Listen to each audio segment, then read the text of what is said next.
سلام رنیا، چقدر حلال زاده ای؟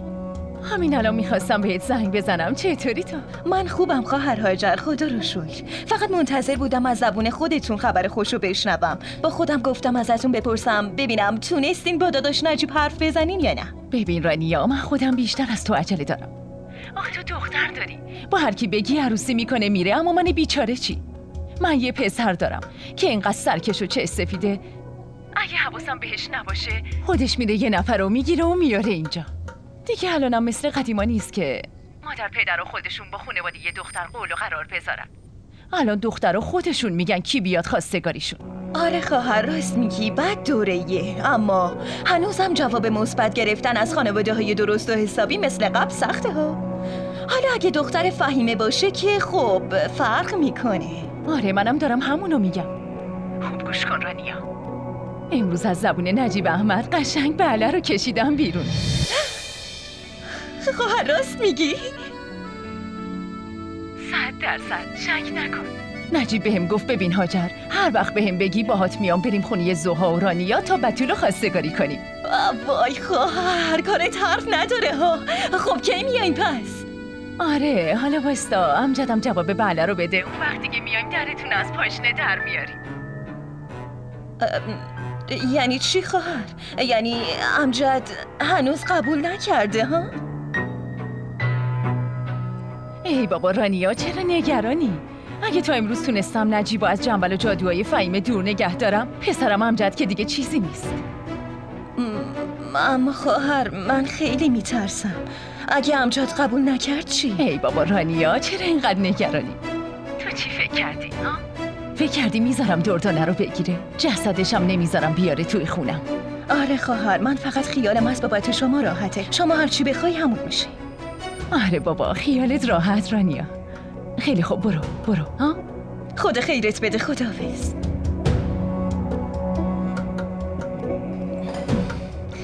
داداش نجیب قبول کرده، اما امجد اونم قبول میکنه. خواهر هاجر رو من خوب میشناسم. وقتی بخواد یه کاریو بکنه حتما انجامش میده. اما مامان، این کاراتون واسه چیه؟ چرا دارین اینقدر تلاش بیهوده میکنین؟ ببین مامان، اگه امجد میخواد با یکی دیگه عروسی کنه، واسه چی به زور میخواین بیاد با من ازدواج کنه؟ پس میخوای کل زندگی تو آویزون من باشی؟ تو بچه‌ای، نمیفهمی، اصلا نمیفهمی، نمیدونی که مادرها برای شوهر دادن دخترشون چه کارایی که نمیکنن. پس مامان، اگه خاله فهیمه واسه شوهر دادن دختراش کاری کنه، اون کارش غلطه، اما کار شما درسته. حرف دهنتو بفهم دختر. تو داری مادر خودتو با یه زن بی حیا مقایسه میکنی؟ ببین مامان، فقط دارم میگم که دست منو تو دست کسی نذارین که یکی دیگر رو دوست داره. آخه اون قلبش جای دیگه است. نمیخوام کل زندگیم بشنوم که شوهرم مدام بهم از عشق اولش رو نرسیدم بهش بگه. نمیتونم. بتول ببین، این مردا عشقشون موقتیه. امروز عاشق یکی ان، فردا عاشق یکی دیگه، اما ازدواجشون فرق داره، برای کل زندگیه. اما اگه تو اینو نمیفهمی، اصلا هم لازم نکرده بفهمی.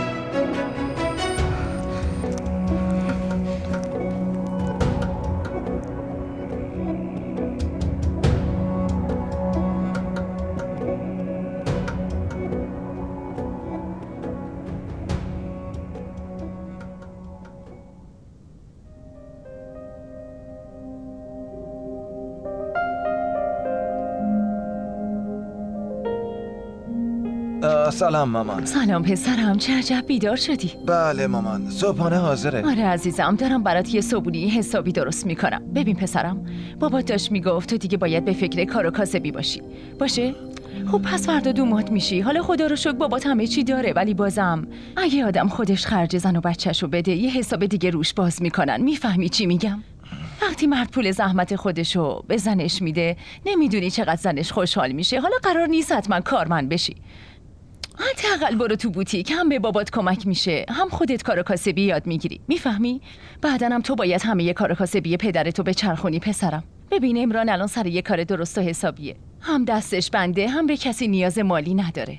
تو باید بری سر یه کاری، چون هم مسئولیت بابات با توه، هم مسئولیت زن و بچه‌ت. میفهمی چی میگم؟ درست میگم پسرم؟ حرفای مامان تو قبول داری یا نه؟ به به مامان، امروز پراتا درست کردین؟ آره، مخصوص خودته. پراتا دوست داری دیگه؟ آره خیلی. با خودم گفتم بچم انقدر فست فود خورده دیگه زده شده. شنیدم بتولم خیلی خوب پراتا درست میکنه. اونم خوب درست میکنه، اما مامان هیچ کس مثل خاله فهیمه پراتا درست نمیکنه. چی گفتی؟ مثل پراتای خاله فهیمه؟ تو پراتای فهیمه رو کجا خوردی؟ خیلی قبلا یه بار خوردم. خب چرا میترسی؟ روک و راست بگو، مادرت بلد نیست، ارزه نداره، نمیتونه پراتای مورد علاقه پسرش رو درست کنه. راحت باش پسرم. ای خدا، آخه کدوم زنی از من تو این دنیا بدبخت تره؟ منی که کل زندگیم شوهرم میزد توی سرم و غر میزد، الان پسرم شده طرفدارش. حالا فهمیدم تو واسه چی میخوای با دردانه عروسی کنی تا بتونی پراتایی که مامانش درست میکنه رو بخوری. ای خدا چقدر بدبختم من. چی داری میگی مامان؟ من همینطوری یه چیزی گفتم. امجد تو همینطوری چیزی نگفتی. تو توی قلبم خنجر فرو کردی. البته خنجر رو میشه تحمل کرد، اما صحبت فهیمه که میشه قلبم دیگه به درد میاد.